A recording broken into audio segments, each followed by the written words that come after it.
And it's in Deuteronomy chapter 25, verse 4. So let's read this together, okay?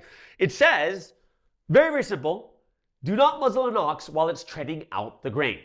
Simple, easy, okay? Now, this is kind of a funny verse. It is a funny verse because this almost seems like a PETA advertisement, right? Protection of animals, no more animal cruelty. Make sure you don't muzzle the ox while it's doing all the work for you. Is this really about animal cruelty, that God wants us to treat these animals really well?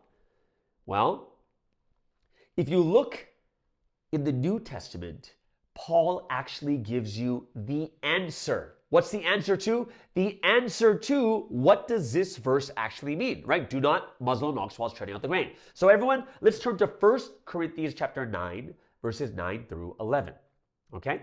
And it says, for it is written in the law of Moses, do not muzzle an ox while it's treading out the grain. Is it about oxen that God is concerned? Surely he says this for us, doesn't he? It was written for us, because whoever plows and threshes should be able to do so in the hope of sharing in the harvest.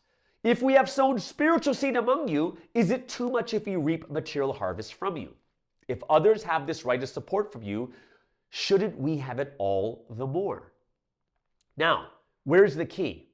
The key is in verse 9 actually, right? So the very first verse talks about, basically quotes Deuteronomy 25, verse 4. Do not muzzle an ox for treading out the grain, right?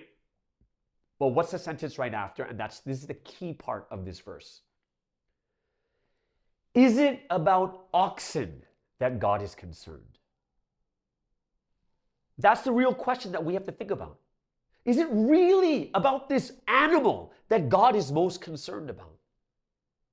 And then Paul says, surely he says this for us.